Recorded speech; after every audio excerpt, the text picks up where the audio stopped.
टिप्पणी भगवान गौतम बुद्ध की, जिन्होंने एक बार अपने शिष्यों से पूछा कि बताइए कर्म क्या है।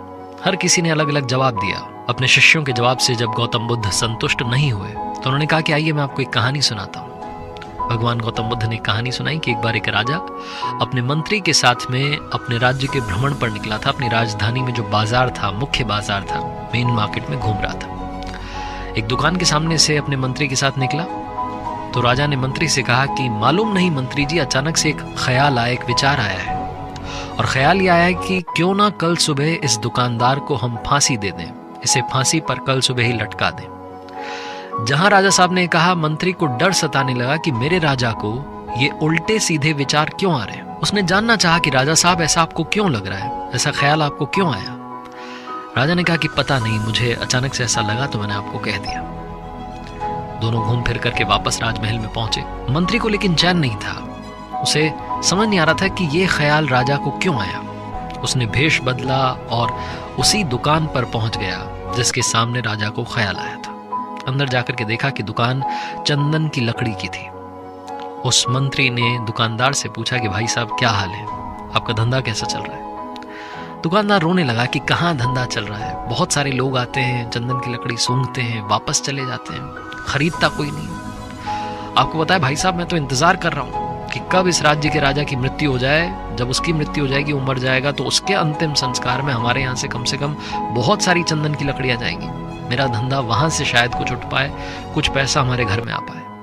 मेरे तो घर का चूल्हा जलना मुश्किल हो गया। वो दुकानदार रोता चला जा रहा था, बार बार राजा के लिए कह रहा था। जहां उसने ये राजा की बात रखी, मंत्री को समझ में आ गया कि क्यों राजा साहब को विचार आया कि इसे फांसी पर कल सुबह लटका दें। मंत्री बड़ा बुद्धिमान था। उसने कुछ लकड़ियां, चंदन की लकड़ी उससे खरीदी दुकानदार से, और खरीदने के बाद में कहा कि परेशान मत रहो, मुझे चंदन की लकड़ी की जरूरत पड़ती रहती, मैं आता रहूंगा आपके यहाँ से चंदन की लकड़ी खरीदता रहूंगा, आप मस्त रहो, निश्चिंत रहो, प्रसन्न रहा करो। ये कहकर के वहां से मंत्री चल दिया। अगली सुबह दरबार में पहुंचा, राजा के सामने वही चंदन की लकड़ी जो खरीद करके लाया था उसे पेश कर दी और कहा कि राजा साहब, आप चौंक जाएंगे, आश्चर्य में पड़ जाएंगे। आपको मालूम है ये तोहफा आपको किसने भेजा है? ये उसी दुकानदार ने भेजा है जिस दुकान के सामने आपको ख्याल आया था कि उस दुकानदार को फांसी पर लटका दे। उसने आपके लिए ये चंदन की लकड़ियां तोहफे में भेजी। राजा बड़ा खुश हुआ और सोचने लगा, अंदर ही अंदर गिल्ट फील करने लगा कि ये क्या हुआ।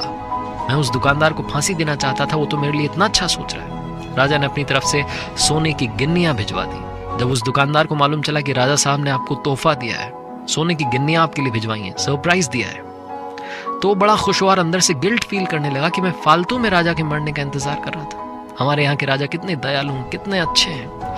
हमारे राजा इतने दयालु हैं कि इनको मेरी भी उम्र लग जाए, इनकी उम्र बढ़ जाए। बहुत सारी अच्छी दुआएं राजा के लिए भेजने लगा।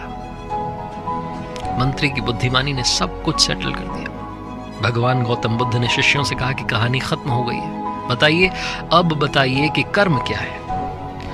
किसी ने कहा कि जो हम बोल रहे हैं वो हमारे कर्म हैं, किसी ने कहा कि जो कर रहे हैं वो हमारे कर्म हैं। भगवान गौतम बुद्ध ने कहा कि हमारे विचार ही हमारे कर्म हैं। उस दुकानदार को सिर्फ एक विचार आया था और सिर्फ उसके विचार ने राजा के मन में भी एक विचार डाल दिया कि क्यों ना इसको फांसी पर लटका दिया जाए। जैसे आपके विचार होंगे वैसे आपके कर्म होंगे, और जितने अच्छे विचार होंगे उतनी अच्छी आपकी जीत होगी, उतनी शानदार आपकी जीत होगी। इसलिए कर्म करने से पहले अपने विचारों को बदलिए, क्योंकि विचार ही आपके कर्म बनते हैं। जो आपके थॉट्स होते हैं वही आप आगे जाकर के अपनी लाइफ में इम्प्लीमेंट करने की कोशिश करते हैं।